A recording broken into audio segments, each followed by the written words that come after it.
Welcome back. You here with Goldberg. Today, I'll be talking about working class culture and how it can often be toxic as far as imparting good ideas to the next generation. I can't say it's ever been fantastic to be in the working class, but of course, there are times that have been perhaps slightly better. Now, obviously, you can go back to being a small feudal serf or peasant, and strangely enough, in the 1800s, the Marxist movements had a lot of disdain for peasants because they believed they were incapable of developing a sense of class like the worker might. And we'll get a little bit more into that later on in the video. But certainly in the 20s, this was a big period of union busting. Two of the most prominent examples would be Coolidge when he went out and crushed the police unions when they went on strike in Boston. And then, of course, the Battle of Blair Mountain. This is when the federal government took the side of the private corporation and the strikebreakers and massacred a bunch of people who were protesting against unfair conditions, wages, safe, practices, that sort of thing. Now, in the 40s and 50s, thanks to some legislation and, of course, the fact that the United States was the manufacturing center of the world, it was a little bit better for some people. Certainly, benefits wise, they could negotiate more.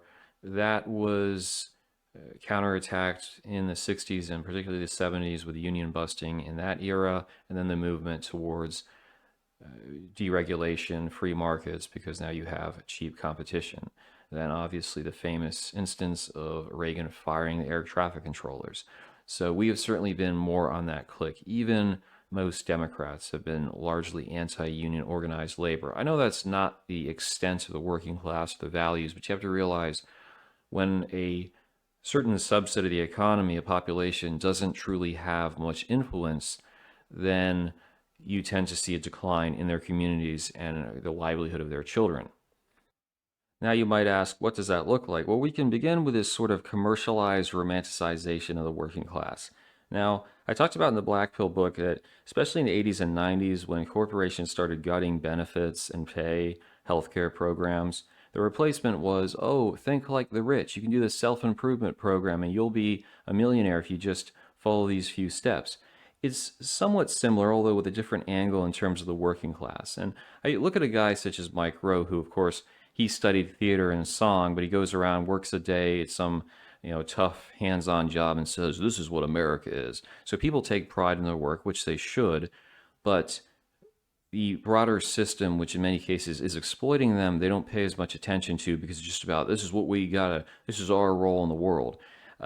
So, as an example, this is coal country, West Virginia. That's fine. And now you're doing mountaintop removal, which is destroying wildlife, destroying animals, and destroying people. There was a whole scandal where they had to ship in a bunch of bottled water because literally black liquid was coming out of people's faucets because of all the runoff. So that's the whole thing where you say you're working this crappy job, very dangerous in a coal mine. The companies themselves are not really observing safety procedures because those are getting whittled down in many cases by the GOP, but also conservative Democrats. And there's this, well, that's just how you got, that's what you got to do. Well, no, this mentality of, we belong to the drinking class, Monday through Friday, the corporation pounds our ass.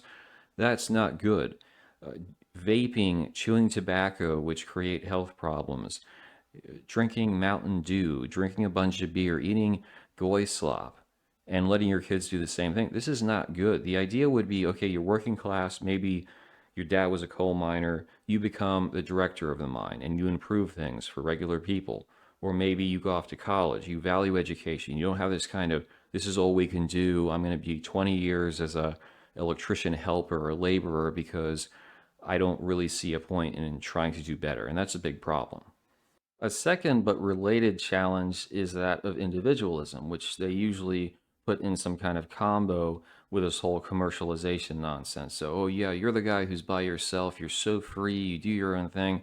But oftentimes, in reality, there's more groupthink than people realize because if you've ever tried to reach a Scots-Irish person, I hate to tell you this, but they tend to be extremely hard-headed. So even though, yes, in theory, they are independent and they might have some skills, if you try to give them some advice that maybe you shouldn't be eating that, maybe you should lay off on this, maybe you shouldn't go and become a debt slave for a vehicle you don't really need, especially when you have less income, they tend to be almost combative about it. They don't want to hear it, but that is a significant issue because then you see on an intergenerational basis, so little is actually changing because they're not trying to stop, have a sense of humility, and go, okay, maybe I need to make some changes.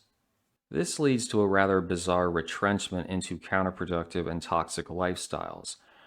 Marx had talked about the lumpen proletariat, which were those who didn't have a consciousness. And I'm not saying it's just the working class, mind you, because we could call them the simpen proletariat. That would be the middle class. Slava Ukraini, Zelensky is Skywalker, and I'm going to get the Fauci ouchie. The point being that many people in the working class, they don't have that sense of pride beyond like the very vague commercialized aspect we discussed. And so they put limits on everything. Okay, I'm just going to work this low wage job. I'm not going to pursue education. I'm not going to do better than my parents. T. Boone Pickens, in his autobiography, had a very good point. Never set a psychological limit on how much money you can make. It's not because you need so much more income, but you don't want to become complacent. And by the way, if you make more money and you have a curious mind, you'll be more inclined to come across ideas on how to eat healthier, try to transmute that to your kids, tell other individuals. So that's how a community is strengthened, not by complete stagnancy or, well, that's just what we do here. And I have to make this point because you see a lot of it in the manosphere. Oh, you only need to make 40K. Oh, well, there's this kind of mentality, don't do anything more. And they try to dress it up as minimalism. It's they're taking this peanut butter and poverty sandwich and saying that it's a souffle from Rufus Chris. No, stop with that mindset. You should be striving, and again, not because you need the money, but because you don't want to be stuck in a quagmire the rest of your life where this is all I have to do. At the bare minimum, if you're at a job for a while, be pursuing education, be finding out other stuff, be bettering yourself so that you don't just start wasting away. Much of this also applies to the working class black community because there's a tendency to deify not so much what will make people better off, but these very lowbrow notions of success or triumph over others. So, oh, you got the latest Shocks or Jordans, Kobe Bryants, Lebrons. Great. You've got the souped up car as opposed to the redneck's truck. You've got the finest penis pump. And not just that, when you've got folks that are obsessed with their rep in the community, that can lead, if you put people who have low impulse control to, oh, I defended my name, now you're doing 25 to life. And this is a serious problem, not understanding how the prison system is trying to go after you and just playing along with it because, oh, well, that's my reputation.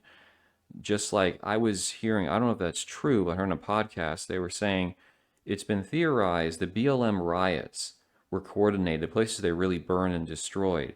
It was a whole scheme to drive down property values, the real estate development companies with some of these gangs, so that now they can go in and gentrify. Which, in a say, it makes sense, right? Just like I was talking about in the conservatism book, how many billions of dollars were transferred, not to poor black people who are the victims of police brutality, but to rich ass black people, foundations, that sort of thing. So, in the case of the white working class, it's at least 70,000 people are estimated to have been killed, much of it due to the influence of this very distinguished and fine old English family called the Sacklers.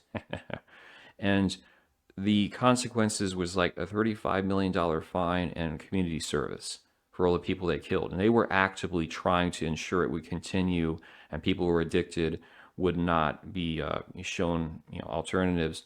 So when people, they fall prey to the system and they choose the more individualism, more reputation, more short-term status over a sense of self-respect for them, their family, and the community at large, that's what you see. So I guess my takeaway with that would be the following. Regardless of where you've come from, your family, background, community, religion, do not allow those things to constrict what you can be. Don't just say, well, I have no other choice because that's what my parents did. We are more interconnected than any time in human history. Take advantage of that. Constantly be looking for ways that you can expand possibilities for yourself, and don't allow this toxic groupthink of the working class, the commercialized nonsense, the rap culture to drag you down.